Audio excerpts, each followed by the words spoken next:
And I remember blaring that one too. So two totally different types of music, but it brings back memories of my high school days. Are there any specific songs that bring back memories for you? I've been waiting. It's our wedding song. Like Isn't he sweet? Foreigner, I've been waiting for a girl like you is our wedding song. That was back from the 80s. But it does, it brings back memories, and it also helps create new memories. One thing that's really sweet is I've started singing to Ellie, if you're happy and you know it, clap your hands. So now I can even be doing FaceTime with her, and I start singing that, and she gets a smile on her face, and she starts clapping her hands. So hopefully that'll be a song that she'll associate with her grandma and grandpa. So that's fun for us too. But we went to see the Black Jacket Symphony on Sunday night, and it's really neat. It's this group of musicians that they're based basically in the Southeast, but I saw that they do go as far up as into Ohio. But it's a conglomerate of just all kinds of musicians, and what they do is they will play an album in its entirety from the very first song to the very end, and they pull musicians that are the most gifted and talented for that style of music, and then they'll get a vocalist too. Mm-hmm. So back in the spring, we saw Black Jacket Symphony, and they pulled together a group of musicians to do Journey, which was fun. And then, but Sunday night, I think I enjoyed it even more. They did Eagles. Yeah. It was the album Hotel California. And I guess maybe I enjoyed it more because the complexity of the music, don't you think, is much more on that type of the guitar work and that. So it was really good. They had a great vocalist as well.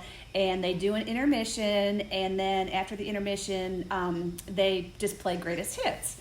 And so it was really good. You get all kinds of people that'll show up to a concert like that. And Pete and I both noticed there were lots of gray-haired people. But then you have to think about it. Well, we kind of are in that generation now. And we had to go through security. And, of course, the thing goes off for me. So the lady asked if she could go ahead and wand me. And I said, sure. And then she looked at me and she said, are you carrying concealed weapons? Of all people, no, I am not carrying concealed weapons.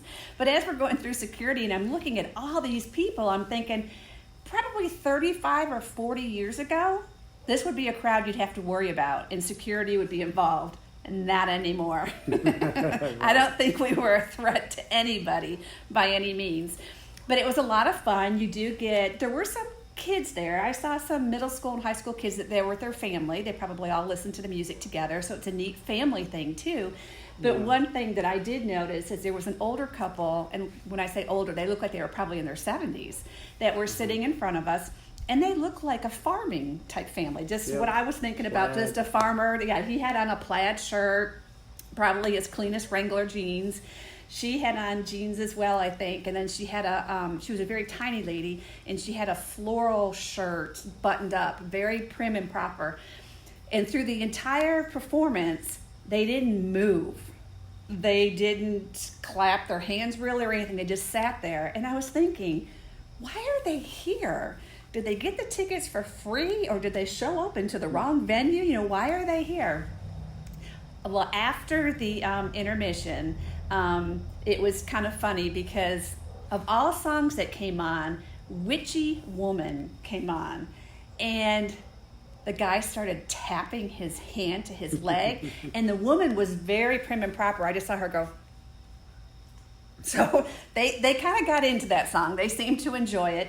And during the intermission, they announced that the next Black Jacket Symphony that would be coming to Huntsville will be playing one of the albums from Led Zeppelin. I'm not a huge Led Zeppelin fan, so we won't be going. But they signed up for it. This couple who barely moved and looked like they came straight off the farm, they were signing up to go to Led Zeppelin. So music affects different people in different ways. Go figure. And so they seem to be enjoying that as well. But it is important for us to listen to music, that music actually stimulates certain parts of your brain. And when your brain is affected with a disease like Alzheimer's, that area of the brain is one of the very last areas that's affected by the disease. So music is very important, not only to create memories, but to also ignite memories too. And I know that when my mom was in the nursing home in an assisted living facility for Alzheimer's, there was a woman in there that she didn't speak or anything, but you put her in front of a piano and she would sit down and start playing that piano. Now, I'm not a real musical person, so maybe the tempo wasn't right anymore, but it was phenomenal to listen to her play the piano.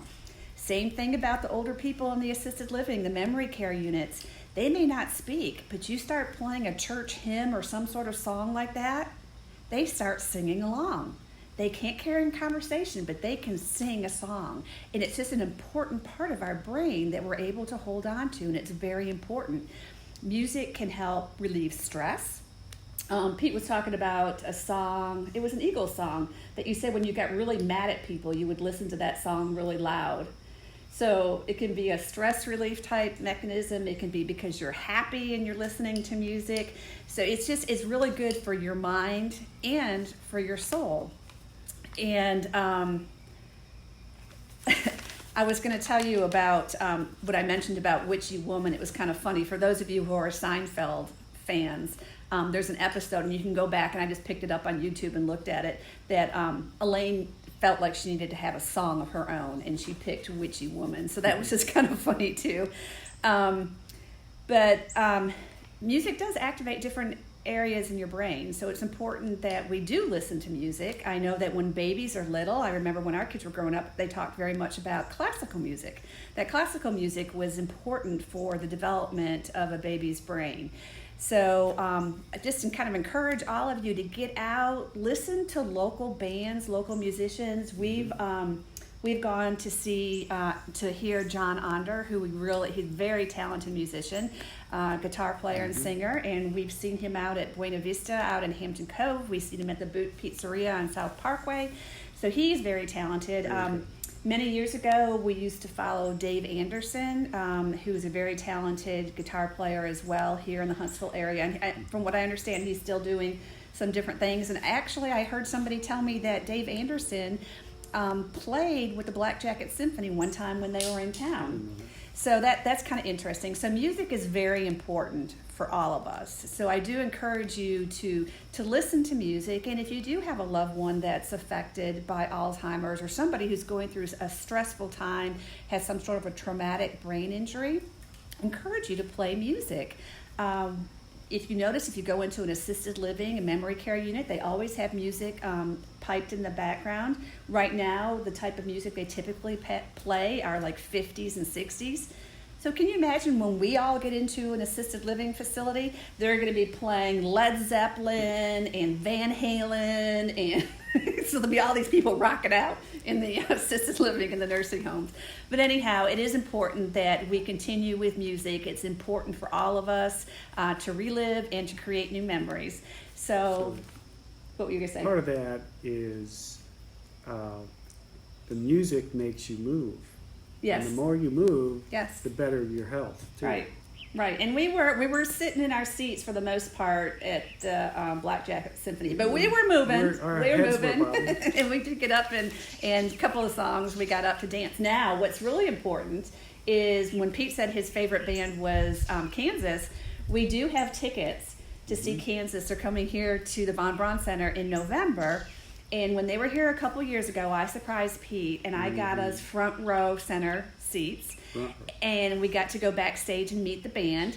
So that was really awesome to do that. But I don't know if you guys noticed, but when you're in a concert hall and stuff like that, the people that sit in the front row, they don't tend to get up and dance and move much. And I don't know if they're doing that because they don't want to be in the way of other people. So this time I told Pete, we're getting seats further back because we're getting up and we're dancing. So we'll be doing that. So we'll let you come along on our journey with that as well. But until we meet again, remember to enjoy your journey.